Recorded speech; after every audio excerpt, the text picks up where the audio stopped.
Hi guys, welcome to rich baby channel. நம்ம இன்றைக்கி என்ன பார்க்க போகிறதுனா சிக்கன் டெவல் தான்.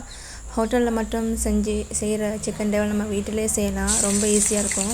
அதுக்கு ஒரு சட்டியில் ஒரு இடித்து வச்ச வெள்ளைப்பூடு கொஞ்சம் நல்லா எண்ணெயில் போட்டு நல்லா வதக்கிக்கணும்.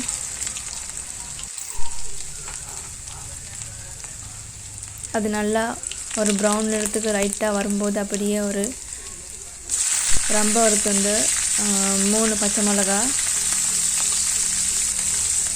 அதுக்கப்புறம் நம்ம வெட்டி வச்ச வெங்காயம் ஒன்று போடுங்க. அதுக்கப்புறம் 2 தக்காளி போட்டு நல்லா கிளறி விட்டுக்கோங்க. நல்லா வதங்கணும். சாதாரணமாக வெங்காயம் ப்ரௌன் நிறமாக வரைக்கும் வதக்க வைக்காமல் ஒரு அளவு வெங்காயம் வேகிற மாதிரி வந்தால் போதும்.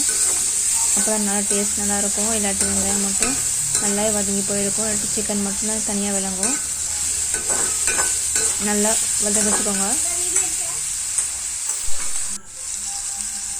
அதுக்கப்புறம் அதுக்கு தொண்டு கொச்சிக்காய் 2 ஸ்பூன், அதுக்கப்புறம் சீனி 1 ஸ்பூன், கொஞ்சமாக உப்பு போட்டுக்கோங்க. ஏன்னா சிக்கன் டெவலுக்கு கொஞ்சம் இனிப்பாக தான் வேணுன்றதுனால கொஞ்சமாக ஒரு கைப்பிடி அளவுக்கு மாதிரி இன்னும் 2 விரலுக்கு ஏற்ற மாதிரி உப்பு கொஞ்சமும், அதுக்கப்புறம் டொமேட்டோ சாஸ் கொஞ்சம் போட்டு நல்லா கலரி விட்டுக்கோங்க.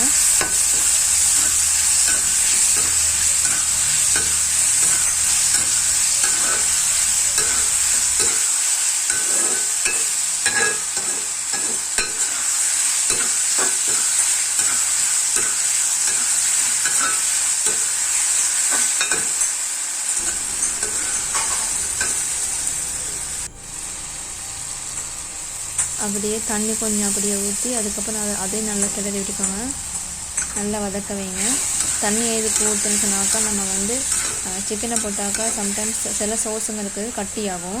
இந்த சோஸ் கட்டியாகாமல் நல்லா ஒரு சோஸ் மாதிரி நல்லா சிக்கனுக்கும் நல்லா படுறதுக்காக தண்ணி கொஞ்சம் ஊற்றிக்கிறோம். தண்ணி ஊற்றுனதுக்கப்புறம் நல்லா வதங்கினதுக்கப்புறம் சிக்கனையும் போட்டுக்கோங்க. சிக்கனையும் போட்டு நல்லா பரட்டி விட்டுக்கோங்க.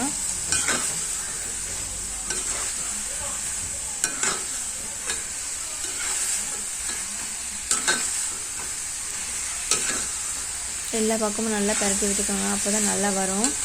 நல்லா பரட்டிட்டு லைட்டாக நீங்கள் உப்பு கொஞ்சம் பார்த்துக்கோங்க. நான் உப்பு பார்க்கல, ஆனால் எனக்கு தெரியும் அளவு.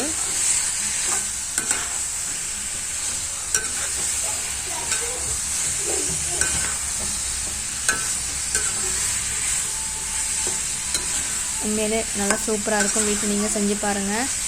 ஹோட்டலில் மட்டும் செய்யக்கூடிய சிக்கன் டெவல் வீட்டில் செய்யலாம்னு நினைக்க வேணாம். சிம்பிள், வீட்டிலே நமக்கு செய்யலாம். பாருங்கள், செஞ்சு முடிச்சதுக்கப்புறம் எவ்வளோ அழகாக எவ்வளோ வாசனையோட உண்மையிலே இருக்குது. நீங்களும் செஞ்சு பாருங்கள். நான் அதுக்கு சிக்கன் டெவலோட ரைஸ் செஞ்சேன்.